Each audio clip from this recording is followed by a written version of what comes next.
Hi everyone, Cody Osell here. Today I'm going to talk a little bit about the Brick Veteran King Tiger and Jagdtiger. After designing the Tiger 1, I started from the ground up. I kept most of the chassis the same, although the King Tiger is quite a bit longer than the Tiger 1. So I just elongated the hull a few bricks and then added, I think it's one more road wheel along with all the forward ones. I just went backwards with it instead of going forwards with it because it was easier for me to elongate the rear of the hull design from the King Tiger, or from the Tiger 1 to the King Tiger. And that went simple enough. I was able to keep all the wheel spacing the same and all the wheel diameters are the same, pretty much as the Tiger 1.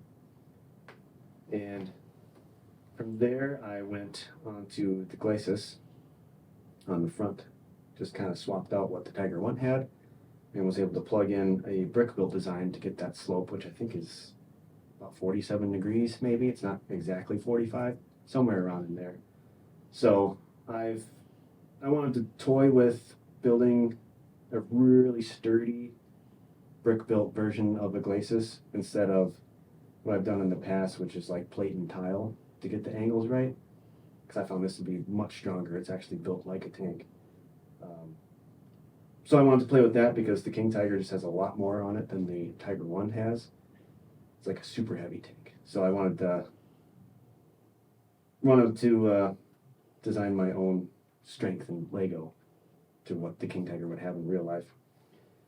So that's where I started with that, and it just sort of plugs into place, and it's super strong.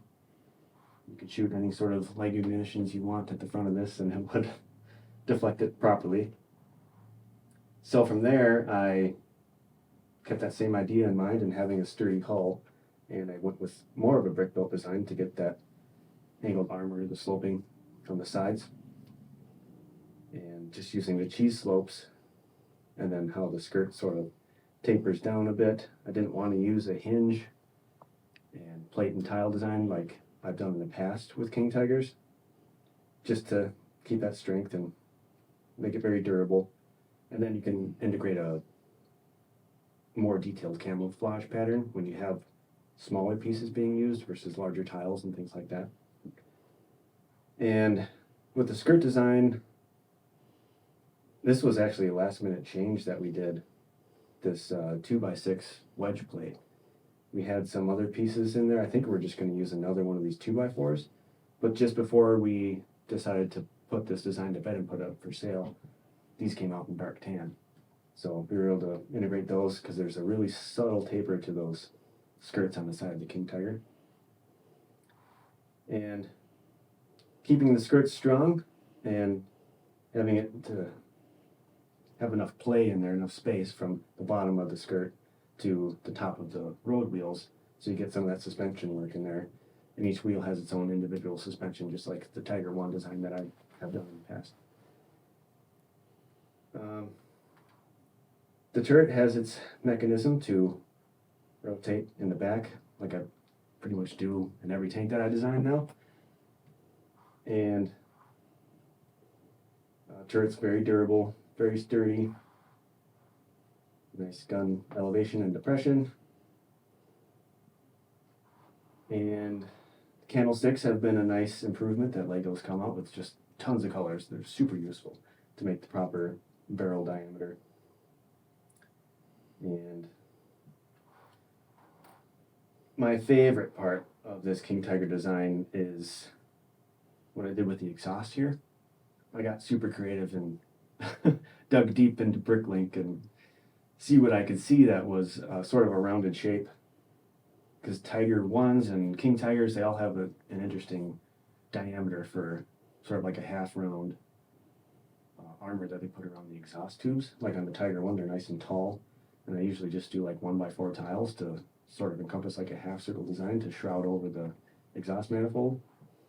But with these on the King Tiger, there's just it's like an inch armor that goes around where the exhaust comes out of the back of the tank. And it's an interesting shape. And it looks just like a helmet. So I went through with the headgear and on Bricklink and found what I could use that would encompass that design, and I think it turned out great. I thought it was just the perfect piece.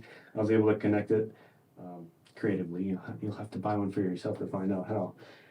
And yeah, thankfully Lego came up with good colors for that piece, so I was able to use that, and that was the cherry on top. That was my favorite part of the King Tiger. So I'm going to go over the Jagdtiger now, because this was just a pretty simple transition of making the casemate versus the turret on top.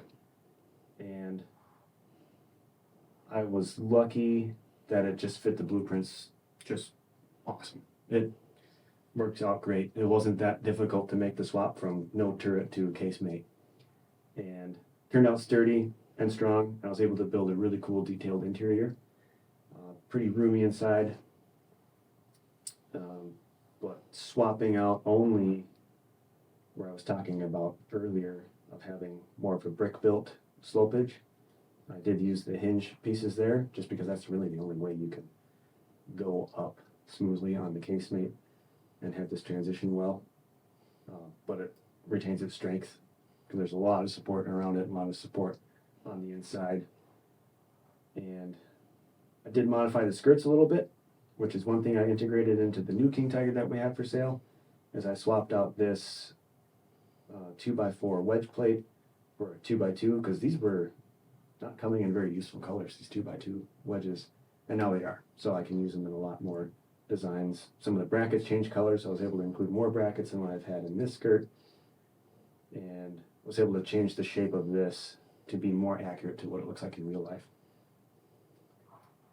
And got some of my favorite features, the same exhaust shrouds there. And the Jagdtiger does get built back.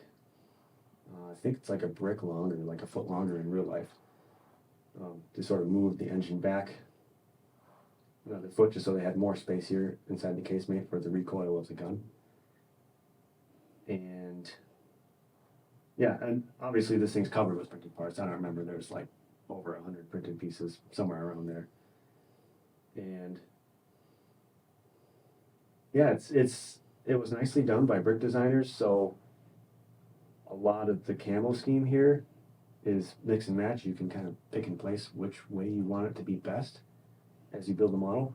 Obviously there's some spots where it's obvious this piece goes here, but you can swap some of the 1x3s, 1x4s, 2x4s. You can kind of build your own camouflage pattern as you're looking at the instructions. So one thing I mentioned before, like how I have the turret mechanism, like a little pintle in the back that you spin, I was able to up my game a little bit. Instead of just pulling up and down on the barrel, you notice it doesn't move if I pull up and down on it. So you can play with the pintle in the back and raise and lower the main gun.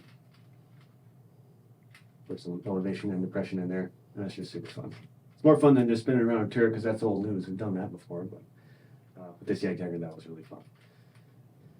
So what I did with the glacis on this one, in order to get the barrel lock attached to the front end, because there's really no place to put it here, same with the headlight,